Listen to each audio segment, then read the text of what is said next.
Okay, so get this.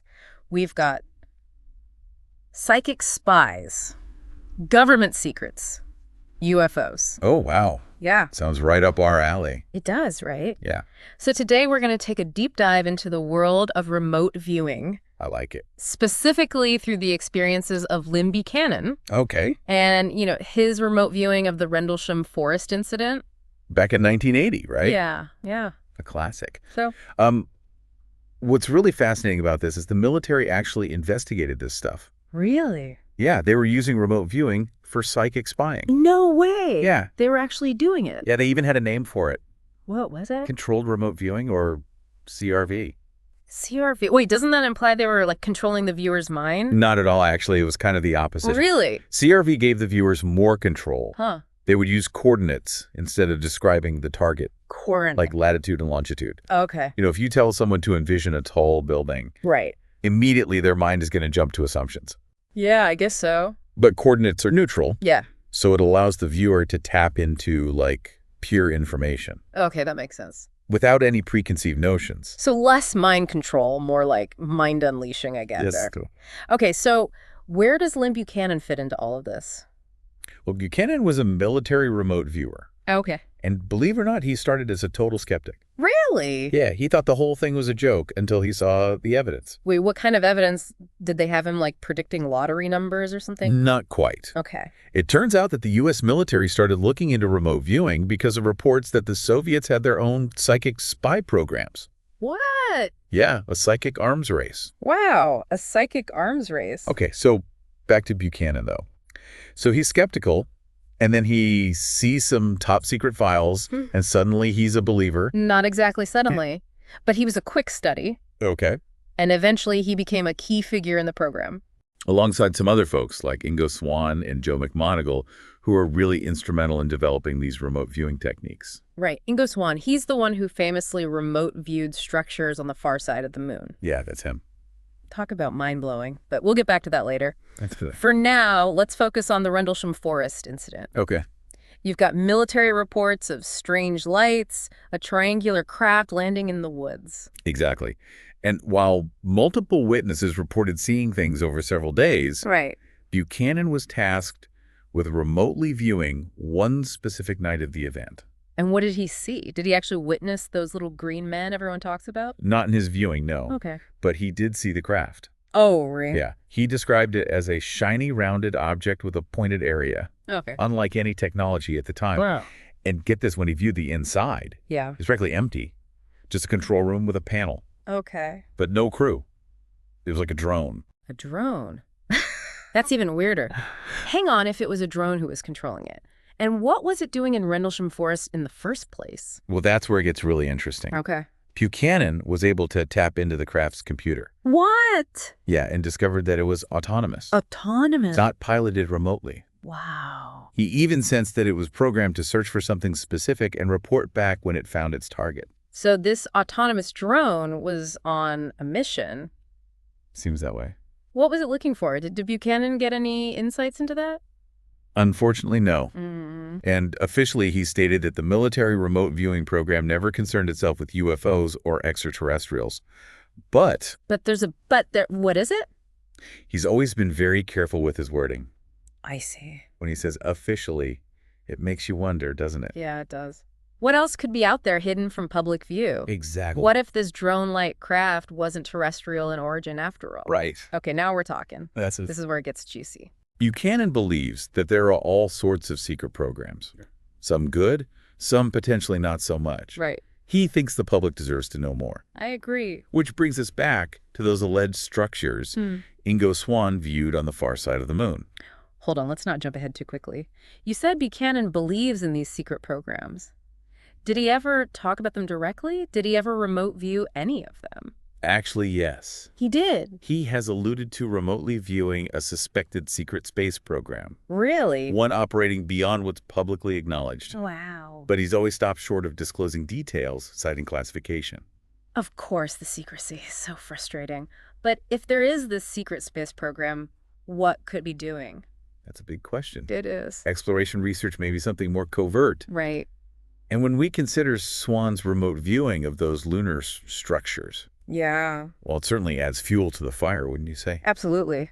I Yeah, like our understanding of what's possible just got a major upgrade. that's a great way to put it. This could rewrite history books, our place in the universe, everything. It challenges our assumptions Yeah. about what we think we know about our world. And maybe even beyond. Exactly. All right, hold that thought. We need to dig into this a bit more. We've got remote viewers looking at the moon, strange drone-like craft appearing in England, and hints of secret programs operating in the shadows.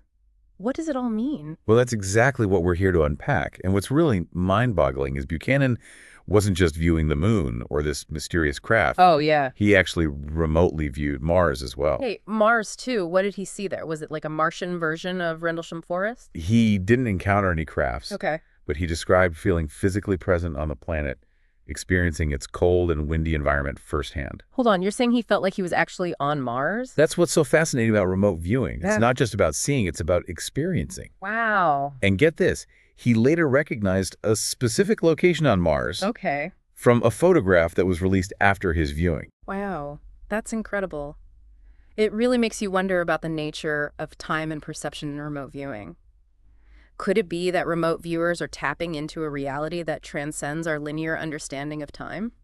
It certainly raises those questions, doesn't it? It does. And speaking of Mars, remember those intriguing Mariner 9 images? Oh, yeah. Particularly the Martian airport. Oh, yeah. Those pictures of potential structures on Mars, I've always been fascinated by those. Especially that airport you mentioned. It really does look like a massive airstrip. It's hard to dismiss it as just a trick of light and shadow. Exactly. And these images have been analyzed by experts and debated for decades. Right. There's no definitive answer. Yeah.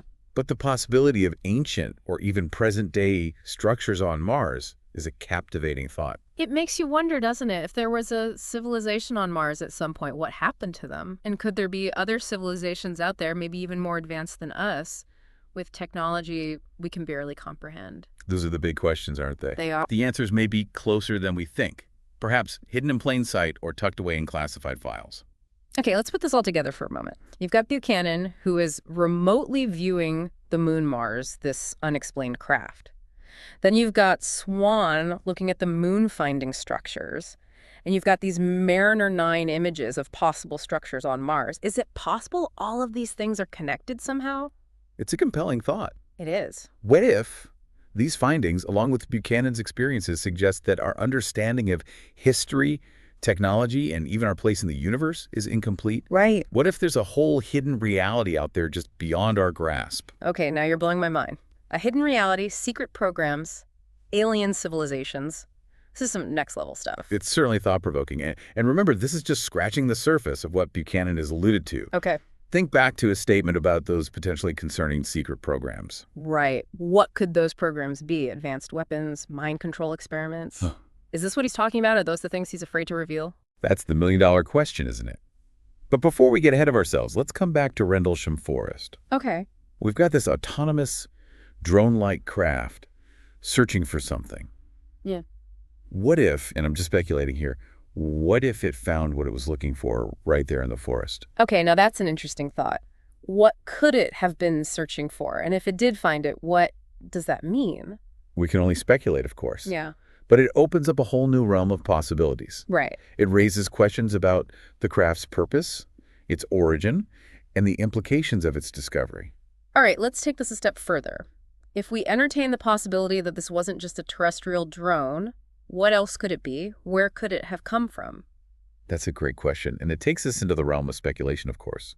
But it's worth considering, especially when we take into account Buchanan's careful wording and his belief in the existence of secret programs. So you're saying we can't rule out the possibility that this craft, this technology might be extraterrestrial in origin? It's certainly a possibility, though. We need to be cautious about jumping to conclusions.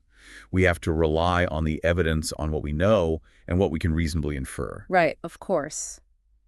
But let's imagine just for a moment that it is extraterrestrial. What does that mean for our understanding of the Rendlesham Forest incident? Well, it could mean that we're not alone in the universe, which would be a paradigm shift of epic proportions. I can't even imagine. It would change everything. Absolutely. Hmm. But it would also raise countless questions about their motives, their level of technology, their understanding of our world. It would open up a whole new chapter in human history, one that we're only just beginning to glimpse. I need a moment to process all this. This is a lot to take in. It's quite a journey, isn't it? It is. But it's a journey worth taking. All right. And remember, we're just scratching the surface here. There's so much more to explore, so much more to understand. So where do we go from here? What's the next step in this deep dive? Well, I think the next step is to kind of bring it all back to the core question. Mm. You know, What can remote viewing, specifically Buchanan's experiences, tell us about the Rendlesham Forest incident? right? We've explored all these tangents, Right. the Moon Mars, secret programs, Right. but how do they all tie back to that night in the woods? It's like assembling a puzzle with some pieces missing. Right. Exactly.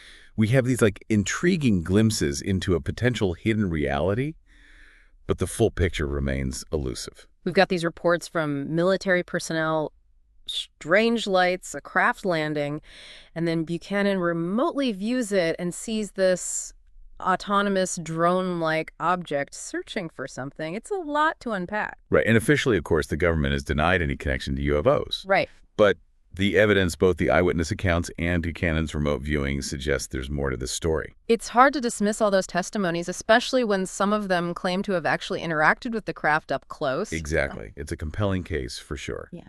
And even if we set aside the question of extraterrestrial involvement, Right. we're still left with a very intriguing mystery. Yeah. If this was a drone, as Buchanan suggests, Yeah. where was it being controlled from? Right. Was it part of some unacknowledged program, perhaps even connected to the secret space program he alluded to? That's a chilling thought, isn't it? Imagine that a level of technology that advanced, kept hidden from the public all these years. It raises so many questions about what else might be out there, what other secrets are being kept. And remember, this is back in 1980. Yeah.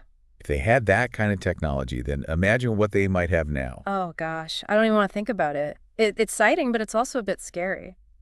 What if Buchanan is right? What if there are these potentially concerning programs operating in the shadows? It's certainly a possibility we can't ignore. But even without venturing into those dark corners, Yeah. the implications of Buchanan's remote viewing are significant. Yeah. Think about it. Yeah. He remotely viewed a craft, confirmed its existence, and even gleaned information about its function and purpose. That's a remarkable feat. It really is. It makes you wonder what else remote viewing could be used for. If it can be used to gather intelligence on unidentified craft, what else can it reveal?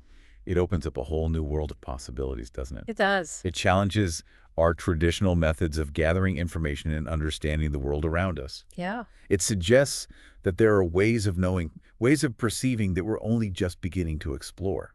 And that's what makes this whole subject so fascinating. It's a journey into the unknown, a quest for understanding that pushes the boundaries of what we thought was possible. Exactly. And while we may not have all the answers right now, Right. the questions themselves are invaluable. They force us to expand our thinking, to challenge our assumptions, and to consider perspectives that might have seemed outlandish before. So where does that leave us with the Rendlesham Forest incident? Are we any closer to the truth? Well, I think we've gained a lot of valuable insights from exploring the different facets of this case. We've examined eyewitness reports, delved into remote viewing, and even touched on the possibility of secret programs and extraterrestrial involvement. And while we may not have a definitive answer to what happened that night, we've certainly broadened our understanding of the possibilities. And isn't that the essence of a good deep dive? It's not always about finding the answers, it's about asking the right questions, expanding our knowledge, and embracing the mystery. Absolutely. It's about engaging with the unknown, challenging our preconceived notions, and fostering a sense of wonder and curiosity about the world around us. Well, there you have it, folks. Our deep dive into the world of remote viewing and the Rendlesham Forest incident. We've covered a lot of ground today, explored some fascinating concepts, and hopefully sparked your own curiosity about the mysteries that still surround us. And as always, we encourage you to continue exploring, to keep asking questions, and to never stop seeking the truth. Who knows what other amazing discoveries await us just beyond the horizon? Until next time, keep those minds curious, those questions flowing, and maybe, just maybe, you'll stumble upon a clue that unlocks one of these enduring enigmas. Happy exploring.